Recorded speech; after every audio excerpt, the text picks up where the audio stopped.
ಇದು ಫಲಿತಾಂಶದ ಮೇಲೆ ಪರಿಣಾಮ ಆಗಲ್ಲ. ಕುಟುಂಬದ ಪ್ರಶ್ನೆ, ಕುಟುಂಬ ಅಂತ ಯಾಕೆ ಹೇಳ್ತೀರಿ? ನಾನು ಇದನ್ನೇ ಕಾಂಗ್ರೆಸ್ ನಾಯಕರಿಗೆ ಹೇಳೋದು, ಕುಟುಂಬ ಅನ್ನೋದನ್ನ ಯಾಕೆ ತರ್ತಾ ಇದ್ದೀರಿ? ಇಲ್ಲಿ ವ್ಯಕ್ತಿ ಬಗ್ಗೆ ಚರ್ಚೆ ಮಾಡ್ಕೊಳ್ಳಿ.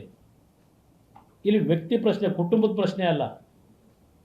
ಇದು ಕಾಂಗ್ರೆಸ್ನವ್ರಿಗೆ ಏನು ಮಹಾನ್ ಭಾವರು ಅವರೆಲ್ಲ ಭಾಳ ದೊಡ್ಡ ಇದರಲ್ಲಿ ಬಂದಿರೋರ, ಇಲ್ಲಿ ಕುಟುಂಬದ ಹೆಸರನ್ನ ಯಾಕೆ ತರ್ತೀರಿ? ದೇವೇಗೌಡರ ಹೆಸರನ್ನ ಯಾಕೆ ತರ್ತೀರಿ?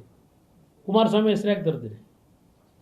ತಪ್ಪು ಯಾರು ಮಾಡಿದರೆ ತಪ್ಪು ಶಿಕ್ಷೆ ಅನುಭವಿಸ್ಬೇಕು. ನಾನೇ ಹೇಳಿದ್ದೇನಲ್ಲ, ನಾವೇನು ವಯಸ್ಸುಗಳ ಪ್ರಶ್ನೆ ಇಲ್ಲ. ತಪ್ಪಾಗಿರ್ತಕ್ಕಂಥ ನಿಜ SIT ರಚನೆ ಆಗಿದೆ. SIT ರಚನೆ ರಿಪೋರ್ಟ್ ಏನು ಕೊಡ್ತಾರೆ, ಅದ್ರ ಮೇಲೆ ತಪ್ಪು ಮಾಡಿದರೆ ತಪ್ಪು ಅನುಭವಿಸ್ತಾರೆ, ಶಿಕ್ಷೆ ಅನುಭವಿಸ್ಲೇಬೇಕು.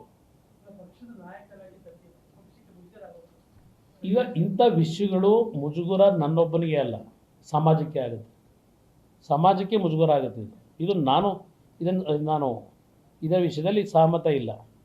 ಇದು ನನ್ನ ಪ್ರಶ್ನೆ. ನಾನು ಯಾರನ್ನೂ ವಹಿಸ್ಕೊಳ್ತಕ್ಕಂಥ ಪ್ರಶ್ನೆ ಇಲ್ಲ. ಯಾರೇ ತಪ್ಪು ಮಾಡಿದರೆ ಅದು ತಪ್ಪೇ.